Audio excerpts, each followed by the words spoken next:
Welcome back to The Social Workers on WCDB Albany. That's right. Welcome back to The Social Workers. You are listening to a live radio talk show that we have here on WCDB entitled The Social Workers. I'm your co-host, Eric Hardiman, and I'm here with co-host Alyssa Lotmore. Welcome back, Alyssa.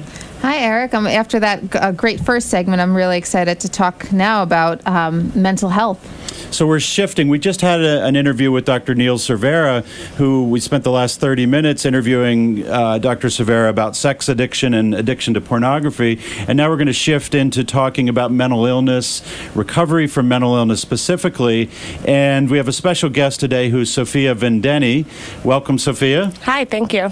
And Sophia is a graduate student in the School of Social Welfare. She's in the Master's Degree in Social Welfare program and is also in a specialized second-year internship placement for the MSW program, which is called the Albany Internships in Mental Health. And we're really excited to have you on, Sophia, and we'll be talking about mental illness, about the work you do in your placement, and sort of about what the notion of recovery means. So maybe if you could tell us a little bit about, maybe even tell us a little bit about what got you interested in mental health and social work and why that's an area of interest for you.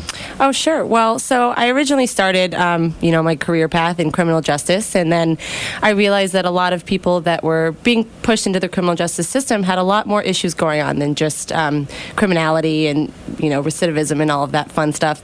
So I started, veering off into the social work path, and I realized that mental illness has a really large part in criminality, and a lot of people, need that help, they need that advocate to get them into treatment rather than pushing them into prisons and jails. And so that's where my interest comes in, and trying to work together with people to learn about their mental illness and learn about what, their recovery means for them, and hopefully get them on the right path rather than see them locked up behind bars for the rest of their lives. Great. So tell us, where you're placed and sort of what's the type of work that you're actually doing day to day in this field placement.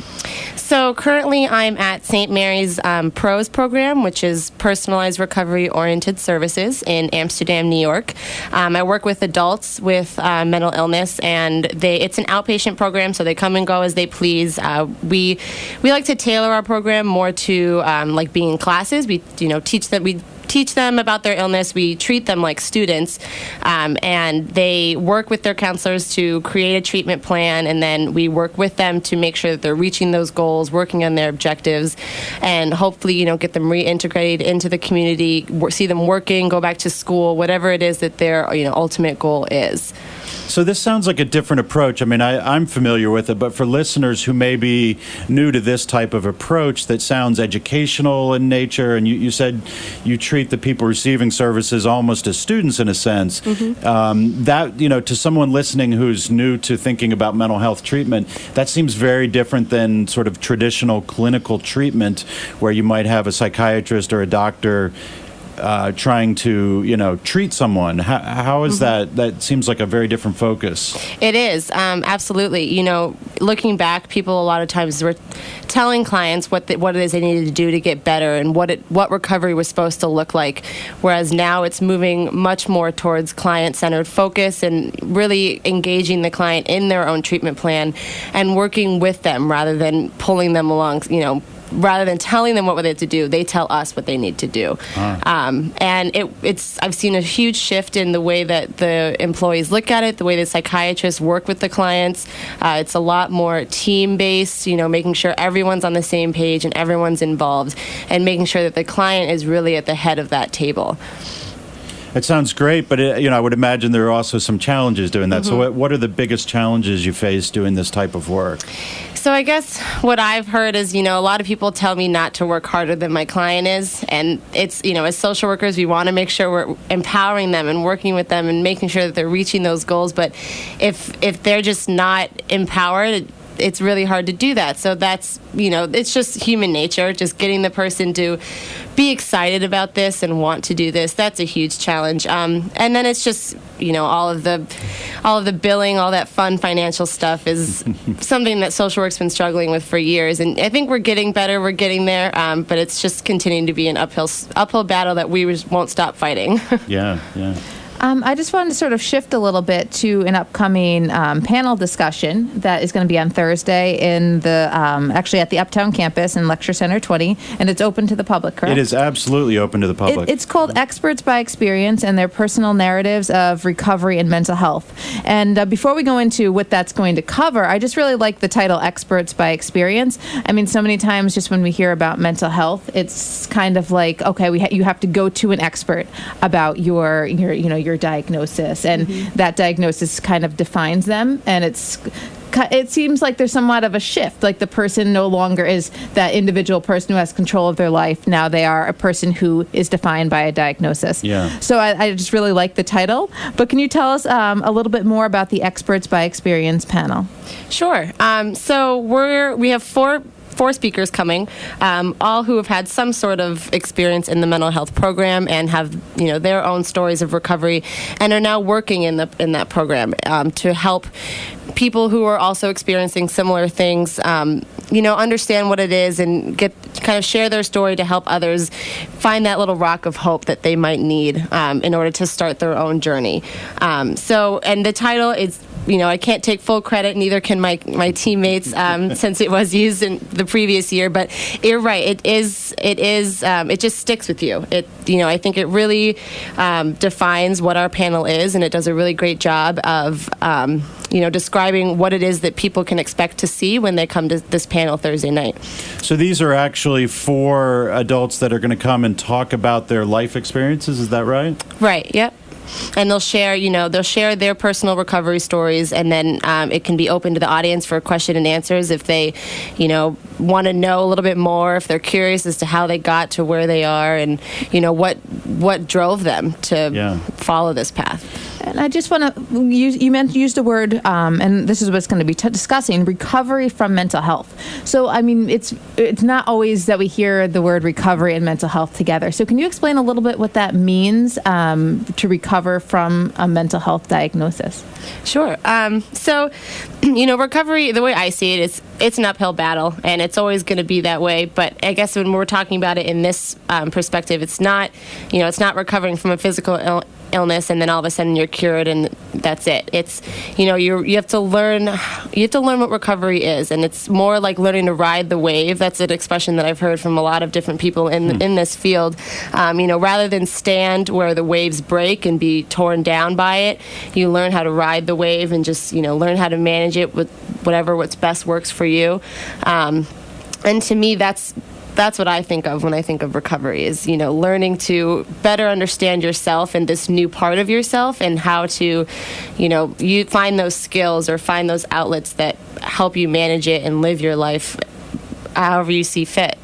So would that be similar, I'm thinking for listeners for whom, this is maybe a new concept, would that be similar to recovery from alcoholism or from drug addictions? I think so. I think, a lot of times they go hand in hand. People who suffer from mental illness will turn to drugs or alcohol in order to, let themselves release. But I think it is a kind of very similar topic. You have to learn how to, what do you do when you have those urges? Well, how do you turn away from, rather than running out in the street and being angry, or how do you better manage that anger? How do you better manage those emotions and things like that? Now, is this panel, it seems to cover a lot of, it's going to be a lot of personal stories. Is this mostly who is the audience for this? Can it be family members of individuals who are recovering from mental illness? Can it be people who might have a mental illness themselves or a diagnosis? Who is the audience, or is it pretty much anyone who wants to hear about this? It's really open to everyone and anyone. Everyone's welcome. If you have been struggling with some of these issues, I think it's a great place for you to come and learn about others who have been through a similar experience. If you have a family member, you can come and talk to the people there, ask some questions, see how you can best be of support to them. And then just for the general community who doesn't know what mental health is and doesn't know what mental health recovery is and would like to learn a little bit more about that, and people who are, living with this. Yeah. Being at a college, a college radio station here, a lot of our listenership are college students here at the University at Albany, and we hear a lot in the media these days about university students experiencing mental health challenges, increased anxiety among students, increased depression, pressure to perform academically, pressure to take more classes and to work part-time or full-time, and not that this always, heads into the direction of mental illness necessarily, but there does seem to be sort of an increasing conversation in the public now around the mental health of university students. So I wonder if you have any thoughts about, maybe sort of how a panel like this might help students. I mean, even if students have roommates that are dealing with some of these challenges. I think the key is really, the first step is just education and understanding what it is that you're dealing with and what it is that you're facing. And, I agree that a lot of it is stigma. If you think about anxiety and depression and, all of these being pressured as a college student, it's like, oh, well, I don't need help. I don't have a mental illness. And it's like, we all need a little help every now and then. And there doesn't need to be that stigma surrounding mental illness. So I think this panel will be really great in order to kind of open people's eyes as to, this can happen to everyone and it's okay for everyone to seek help. And, the school does a great job at, offering those free counseling services and giving those outlets to students for, to be able to relax and express, the therapy dogs are great during finals. But I think that this conversation is something that needs to be had on college campuses in order for students to be aware as to, what's going on, what might be happening with a roommate or a friend or with themselves, and then just, what might those next steps look like. Sure. And back to the recovery topic for a second, is, so when we talk about recovery and mental health, is this something that you've seen? I mean, have you seen actual people with really serious mental illnesses, like schizophrenia, for example? Do they recover too? I mean, is that possible as well? They do. It might look a little different than someone who has, depression or an anxiety disorder. They have a lot more serious symptoms than some other people with mental illness might, display or have. But I have seen them recover. I have seen them be able to function and be able to, work in society or, just come and go from pros or from a different program and just be, generally happy that they have someone to talk to, someone to listen to. They have peers in the community that they can connect with and, go outside of program and do things with. So I do see that. It looks different, but I think it has the same, end result.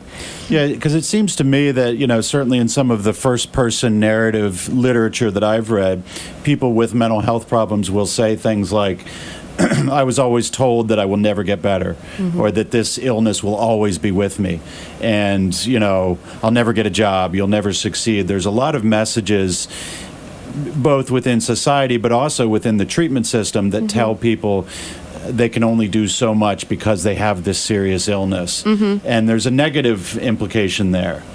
There is, yeah. And I think that's why a lot of people are scared of recovery and are scared of seeking services because of that message that, this is something you have to deal with for the rest of your life and you're never going to get better. And I think it's those things that stop people from seeking help and seeking someone to talk to. But, it's, from what I've seen, it's definitely changing in terms of, helping people find those outlets. Like I said, it's just, we continue to fight as social workers to get people to come in and talk to us and, be the support that they need. But ultimately, it's up to the individual as to when they want to seek help and when they want to seek treatment, or when they choose to find that person to talk to, whether it be a friend or, it doesn't have to be a social worker.